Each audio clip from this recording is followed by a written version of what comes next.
Hello friends, നമ്മളിന്ന് തയ്യാറാക്കുന്നത് കടയിൽ നിന്ന് മേടിക്കുന്ന അതേ ടേസ്റ്റിലും ക്വാളിറ്റിയിലുമുള്ള ഒരു കണ്ടൻസ് മിൽക്കിൻ്റെ റെസിപ്പിയാണ്. ഇത് വളരെ ഈസിയായി വീട്ടിൽ എങ്ങനെ തയ്യാറാക്കുന്നതെന്ന് നോക്കാം. ഞാനിവിടെ ഒരു നോൺ സ്റ്റിക്ക് പാൻ എടുത്തിട്ടുണ്ട്. ഇതിലേക്ക് നമുക്ക് 2 കപ്പ് പാൽ ഒഴിച്ചു കൊടുക്കാം. ഇത് 250 ml മെഷർമെൻറ്റ് കപ്പാണ്. ഇത് സാധാരണ പാക്കറ്റ് പാലാണ്.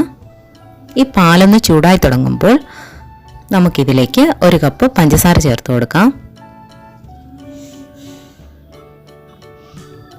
ഇത് നമുക്ക് നന്നായി ഇളക്കി കൊടുക്കണം.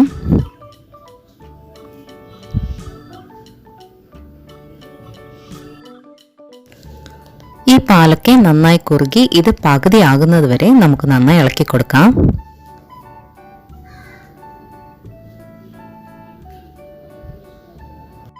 ഞാനിവിടെ നോൺ സ്റ്റിക്ക് പാൻ എടുത്തിട്ടുള്ളതുകൊണ്ട് അടി പിടിക്കാൻ വലിയ സാധ്യതയില്ല. സാധാരണ നന്നായി ഇളക്കി കൊടുത്തില്ലെങ്കിൽ ഇത് അടി പിടിക്കാൻ സാധ്യതയുണ്ട്. നന്നായി ഇളക്കി കൊടുക്കുക.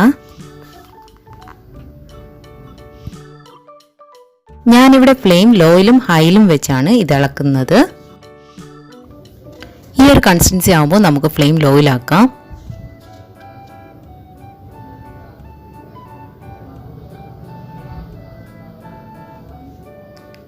നമുക്കിനി ഇതിലേക്ക് 1/4 ടീസ്പൂൺ ബേക്കിംഗ് സോഡ, അപ്പത്തിലൊക്കെ ചേർക്കുന്ന അതേ ബേക്കിംഗ് സോഡയാണ് 1/4 ടീസ്പൂൺ ചേർത്ത് കൊടുക്കാം. അപ്പോഴത്തേക്ക് ഇത് നന്നായി പതഞ്ഞ് പൊങ്ങി വരും. അങ്ങനെ നമ്മുടെ കണ്ടൻസ് മിൽക്ക് റെഡി ആയിട്ടുണ്ട്. ഇതിനി നമുക്ക് തണുക്കാനായി മാറ്റി വയ്ക്കാം.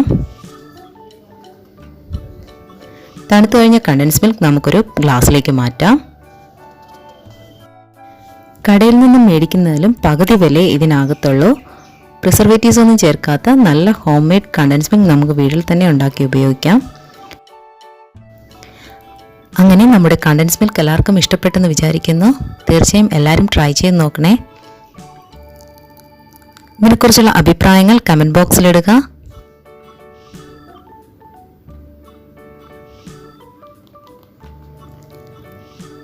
ആദ്യമായിട്ടാണ് എൻ്റെ ചാനൽ കാണുന്നതെങ്കിൽ പ്ലീസ് ഒന്ന് സബ്സ്ക്രൈബ് ചെയ്യുക. വീണ്ടും കാണും വരെ നന്ദി.